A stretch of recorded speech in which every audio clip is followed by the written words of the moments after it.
Hi everybody, Thomas575 here. Well, it's time. It's time for me to talk about the final trailer for the Super Mario Galaxy movie.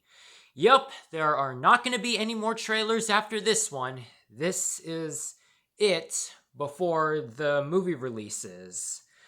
Um, yeah, so, anyways, not gonna go ahead and start off with a bunch of boring nonsense or whatever.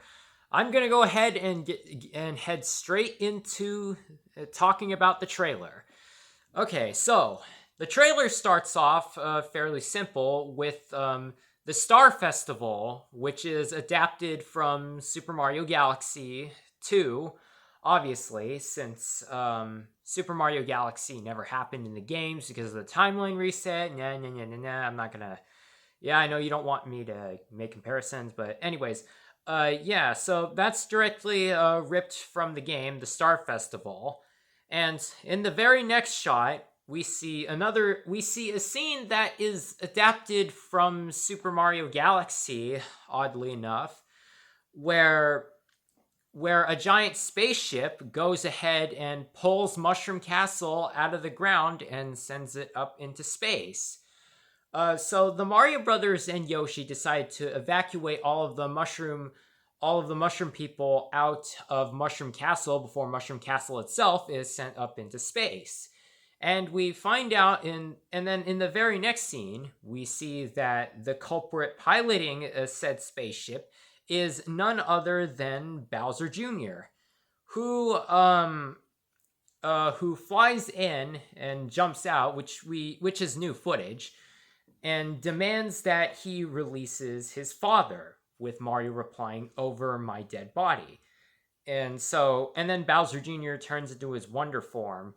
And I believe there may be some dialogue cuts here, because Bowser Jr. just in his normal state demands that the Mario Brothers hand over Bowser, release him. But then, if you remember from the first trailer, Bowser Jr. turns into his Wonder form, introduces himself, and then says he's gonna take his father. Now, I believe there are a few missing bits of dialogue here, and I think that bit of dialogue, this is what I think, probably my hypothesis is for the cut dialogue. Bowser Jr. flies in and hops out and demands that his father be released, with Mario saying he won't he'll only release him over his dead body. Then Bowser Jr. accepts his offer and turns into his Wonder form. But then what I think the cut dialogue is we have a confused Luigi saying that, wait, who are you, and who are exactly are you talking about, or something. I don't know what dialogue would actually be, obviously, since I've not seen the movie. But yeah, probably some bit of questionable dialogue from Luigi. Then we get the Bowser Jr. introduction, and then, of course, Luigi introducing himself and believes he can be redeemed, like Bowser. But obviously, that doesn't work out for Bowser Jr., as he immediately attacks the Mario Brothers. Then we get some new important footage. Bowser Jr. Tries to land a hit on the Mario Brothers, but it does not work, as once he slams his battle brush onto the or magic brush, whatever, his tool. When he slams it into the ground, a massive explosion is caused, which makes Bowser Jr. drop it, and also force Mushroom Castle to get out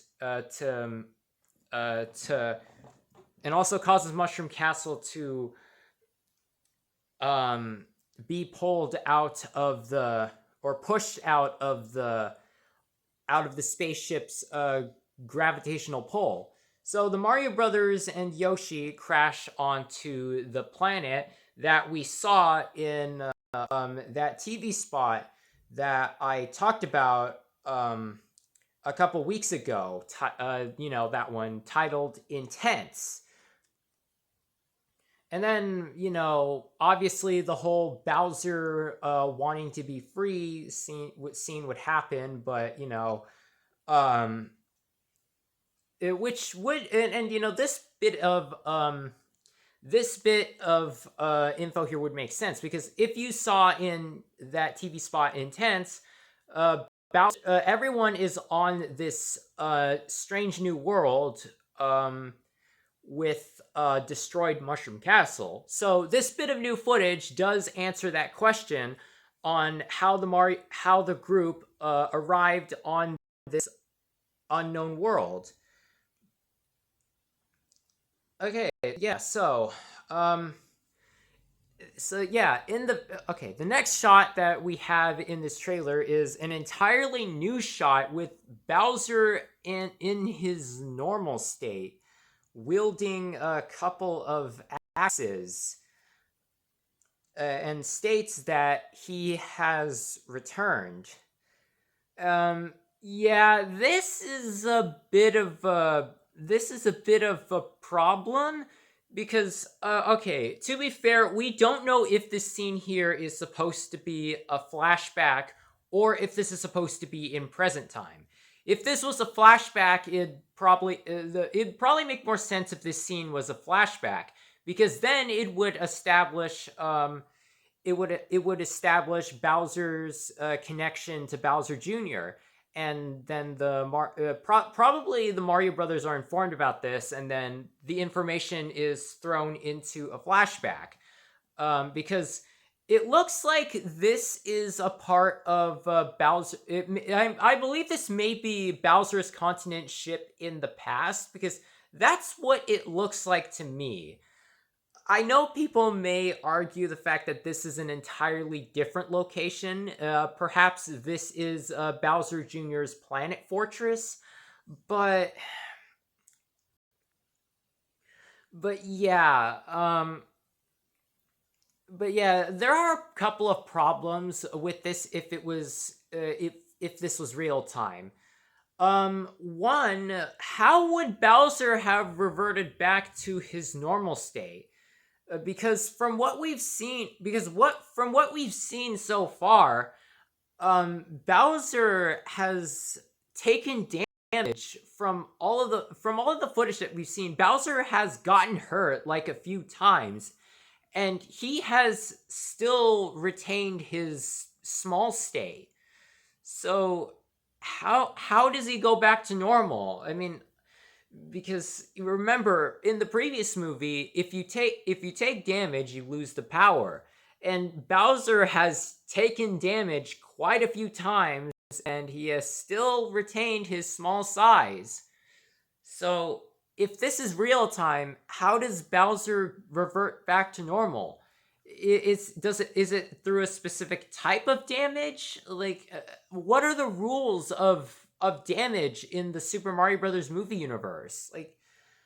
Like seriously. Another problem that I have with this scene is in the previous movie, the entirety of the Koopa, the Turtle Tribe, what have you, were all killed. Well, almost the entirety, but almost the entirety of the Koopa Turtle Tribe were killed off by the Mario Brothers, and Bowser was the only one who was kept alive. That is until Bowser Jr. arrived on the scene. So what is this?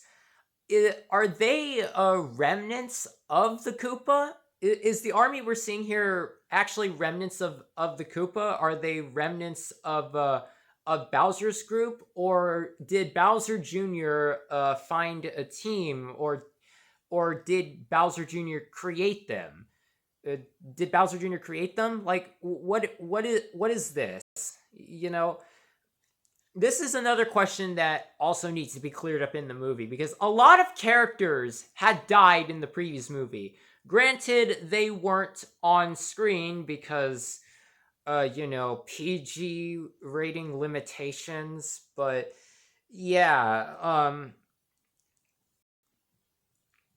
yeah, and I know what some of you are thinking. If this scene right here is a flashback, then how do you explain the line how do you explain Bowser's line of him returning? Well, note that before we get the shot of of the Koopa, or Turtle Tribe, what have you, Bowser is wielding a couple of axes, and I believe those axes are crucial parts in the story. Because remember,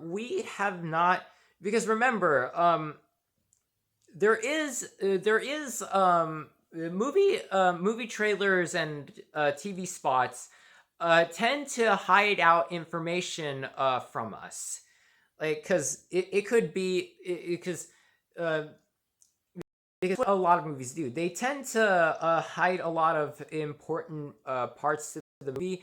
That way, it can be a surprise to the viewers. Like, for instance, for the advertising for the previous movie, that being the Super Mario Brothers movie, uh, there were almost no shots of Brooklyn. Like, almost the entirety of Brooklyn was kept hidden. So, and you can guess why, because Brooklyn played an important part at the beginning of the story and at the end of the story. What we saw for all the footage that we saw for the Super Mario Brothers movie was just the middle section. So, yeah, that is my theory on, that's my theory. That's what I think on, or that's what I would think that line would play in if the scene is a flashback, which it most likely is, because how else would it make sense? Anyway, the scene that follows immediately after that one is a reuse clip from a previous TV spot, or actually no, it was a character spot for Bowser Jr. where he says, "The Bowser name shall be feared once more." That is not new footage. We saw that before, but the next shot that follows afterward is okay. I think they are playing these scenes out of order on purpose, because the next scene shows the mushroom people inside Mushroom Castle panicking. What I think I think they heard about the news that the Mushroom Kingdom will be under attack again. But if you remember from the previous shot, Mushroom Castle was sent up into space. So I believe that shot comes before the whole Mushroom Castle gets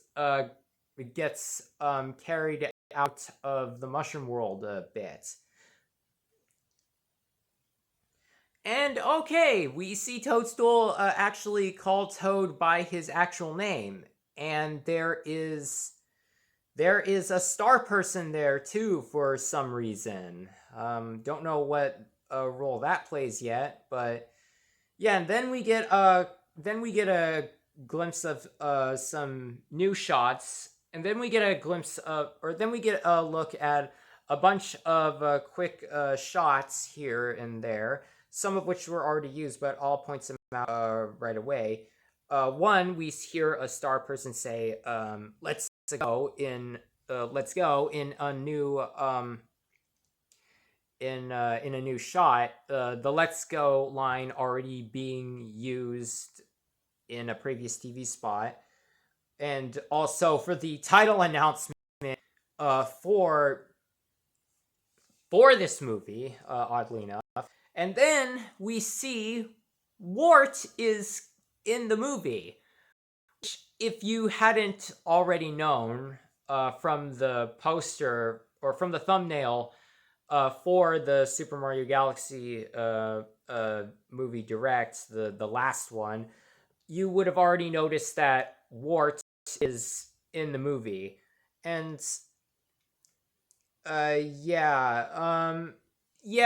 it looks like Wart is it looks to me like they decided to put Wart as a side villain in this movie rather than just putting him as the main villain.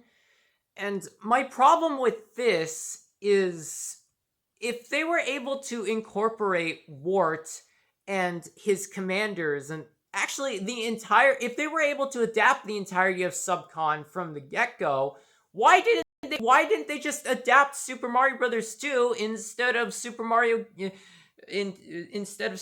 Galaxy 2? If they were able to do this all along, why didn't they do it? Because they're incorporating Subcon into the story, it feels like to me if they were able to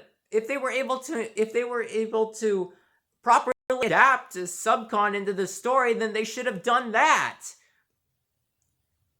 I mean, what were they thinking when they decided, oh, we should adapt Super Mario Galaxy 2? It would definitely be, because the boring 3D collectathon where there's barely any story is much better than the 2D platformer thing where you get to choose who saves the day and all of the important character bios, and the Subcon being a mystical land of dreams where you can do anything. I think.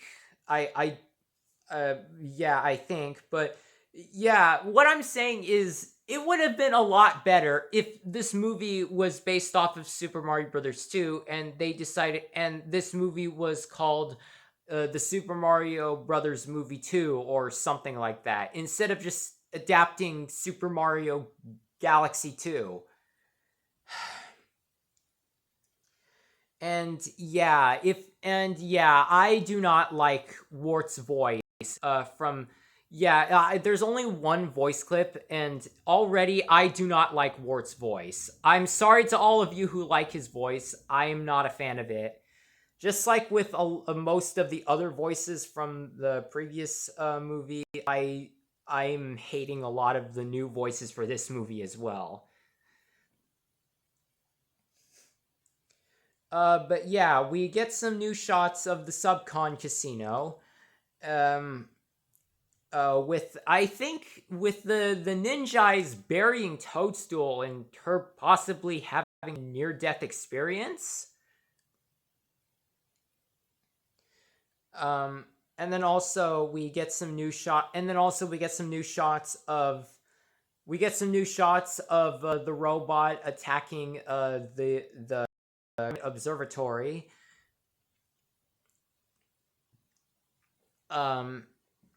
A new explosion shot with a new explosion surrounding shot with Mario and Toadstool. A new shot where Bowser Jr. Creates a piranha plant to attack Rosalina. And okay, did Rosalina just get captured? Did Rosalina just get captured in this movie? Okay, so in Super Mario Galaxy and Super Mario Galaxy 2, Rosalina is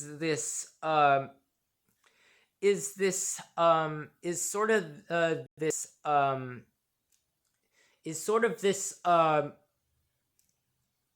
of this great sage figure who provides advice and wisdom during to travelers or something, and is also interested in exploring space. But here from the footage that we've seen so far, it looks like Rosalina was just gonna serve as nothing but a badass, which I was skeptical of, because they decided to have her use magic in this continuity, which, granted, she has been able to use a little bit of magic in the games, but not that much magic. I feel like they overcranked her just a little bit, but yeah, I feel like they overcranked her power level just a little bit, but if Rosalina is the one getting captured in this movie, then I am incredibly worried here. And I have a lot of worries as to why I think this. Number one, I am worried that they're gonna make Bowser. I'm worried that they're hiding the fact that Bowser Jr., like Bowser, is nothing but a simp, and wants and wants and has and has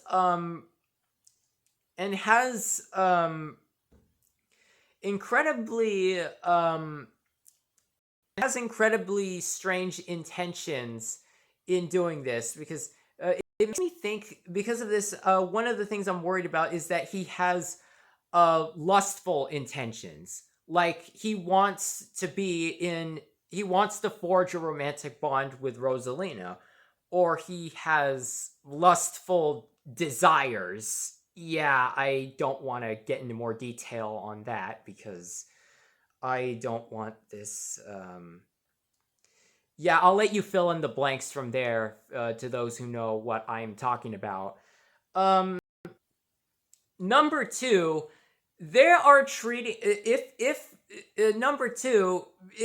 because this scene has me worried that Rosalina is just gonna serve as a discount Toadstool, because to me it looks like in this continuity they reversed the roles of Toadstool and Rosalina. Toadstool is the one who gets captured because of her magical powers, and Rosalina is this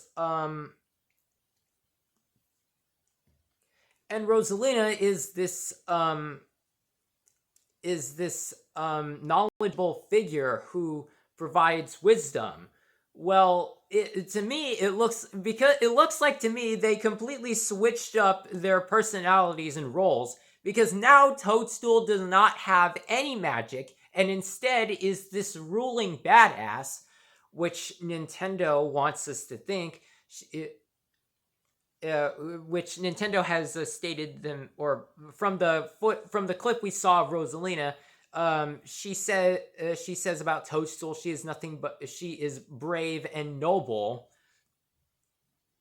which makes us think she is nothing but.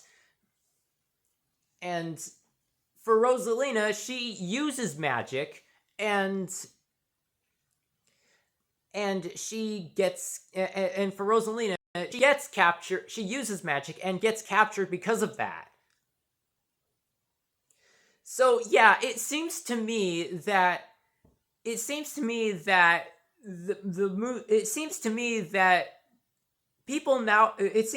movie companies nowadays do not know how to properly write female characters.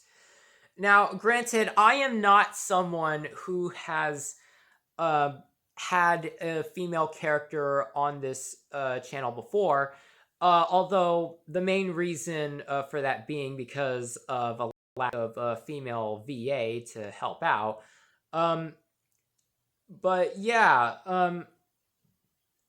I mean, if I got the chance to, I could probably write better female characters than this garbage here.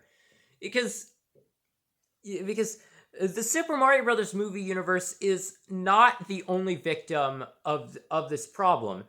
The same problem goes to the Five Nights at Freddy's movie universe as well, where Vanessa Shelley is such an unbearable and pointless character.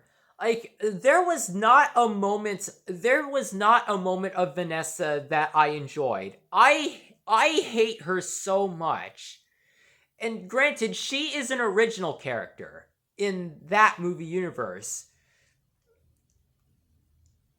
So what the hell? And keep in mind, both the Super Mario Brothers movie universe and the Five Nights at Freddy's movie universe are both made or endorsed, whatever, by Universal Pictures. So it's not so. Yeah, what is wrong with Universal Pictures? How are they able to make more video game movies? This doesn't make any sense. I mean, come on.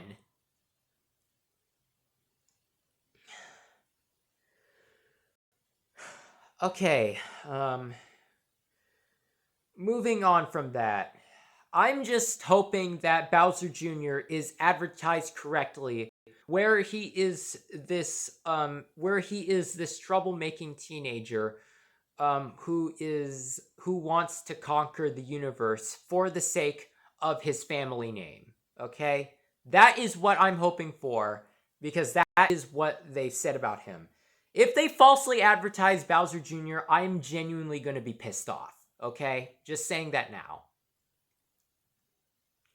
Okay, so we get a shot of Toad transforming into a penguin. We get a scene with Yoshi rescuing the Mario Brothers from a dinosaur. And then we get a shot of the Mario Brothers, Toadstool, and Yoshi traveling across the galaxy. Which okay,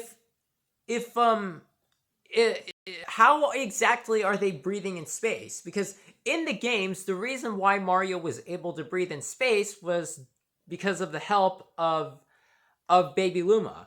But in this movie, that doesn't seem to be the case. They're just traveling. Okay, granted,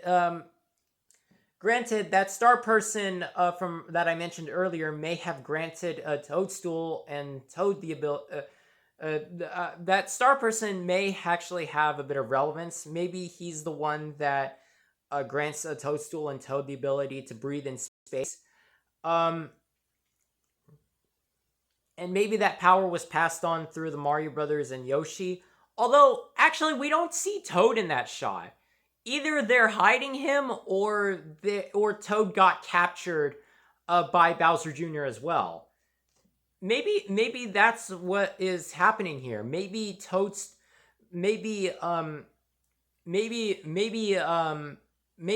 Bowser Jr. is going around capturing people. Maybe Bowser Jr. is just going around capturing people who may get in his way, like what Bowser did, except for Bowser, he wanted to marry Toadstool.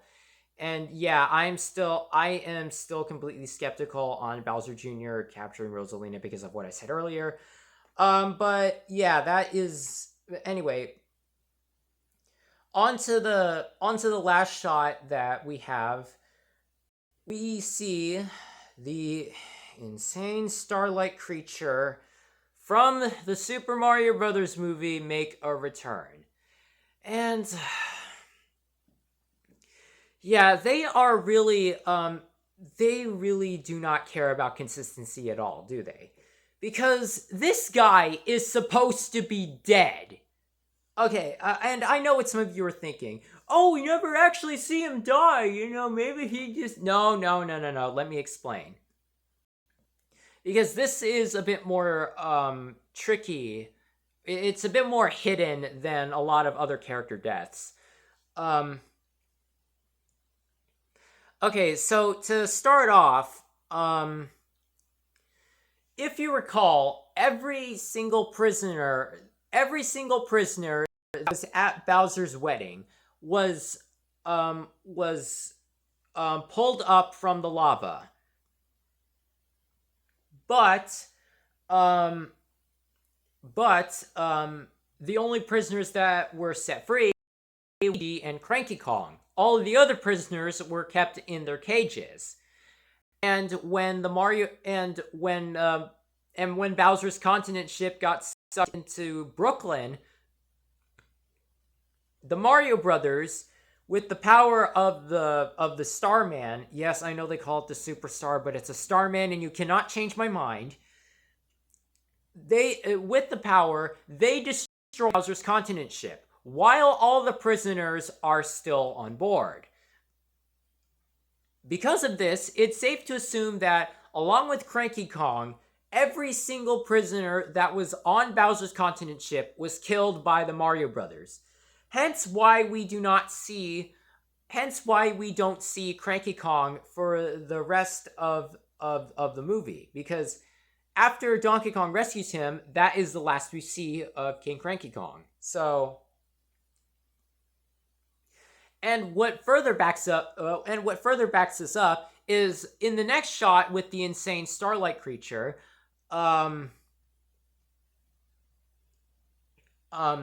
We see him in a void of nothingness, and which implies that he must have died for sure. Of course, a lot of people don't think that, and they think that it's just, and they think that scene is just nothing but a joke for laughs. But I believe that everything is relevant, and yeah, I believe that the insane starlight creature died in the Super Mario Brothers movie. Now, technically, we don't know if this is an entirely separate character, just given the exact same voice, or almost the exact same voice. There's a little bit of a difference there, if you're able to hear it. And mannerisms as the insane starlight creature, or if this is the same character from the previous movie. I'm leaning towards the former, because because the same thing also applies to the Koopa Tactician, which I pointed out in one of my earlier where I talked about a TV spot in which he appeared in which he died in the previous movie, because in which he died in the previous movie because he got punched in the face by Toadstool and died, and then that is the last we see of him.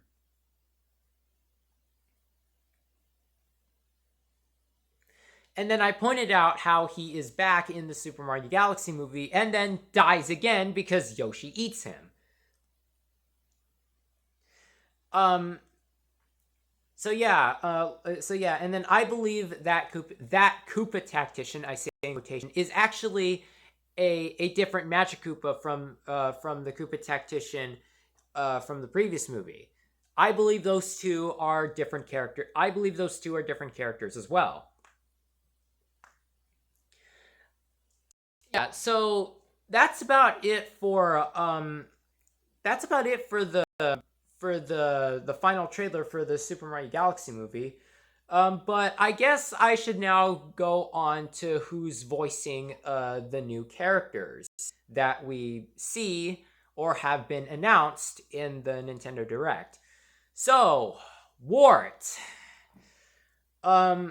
Now, apologies if I pronounce any of these people wrong. If I pronounce now, to the voice actors who are watching this, I apologize if I pronounce your names wrong. Okay. So Wart is voiced by Louis Guzmán. The Honey Hive Kingdom's queen is voiced by Issa Rae, and finally we have a voice actor confirmation for Yoshi. Yoshi is being voiced by Donald Glover. And yeah, these three individuals are entirely new to me. I've not heard them. I've not heard them before. I've not seen them in any. I've not seen them in any video game movies or TV shows from what I've seen so far. But to me, these three are fresh faces. You know, And already, I am, and already I am hating, 2 out of these three's performances, because the Honey Hive Kingdom's Queen has not been shown off yet. They just announced the voice. They just announced the voice actor for her. So, but yeah, I from the one line from Ward, I don't like his voice, and then for Yoshi, I hate his voice as well because he's just making a bunch of noises. He doesn't talk for this movie. I don't know why they decided to not make him talk. It's bullshit. Why would they do this anyway? That's gonna be it for this episode of Video Game Movie Rants. Thanks for listening, everyone. Like this video if you liked hearing me rant about certain parts about this trailer and what my thoughts are overall with this trailer. Share this video with others that you know and spread the word that this new trailer for that the final trailer for the Super Mario Brothers the final trailer for the Super Mario Galaxy movie is out now. And finally, subscribe if you want to see future episodes like this one. Oh yeah, and then of course, if you want, comment down below what your thoughts are and your worries, your worries, your predictions, whatever. Comments below, you know where it is. And yeah, thanks for listening, everyone. I'll see you next time when there's a new trailer for a new video game movie. So yeah, bye.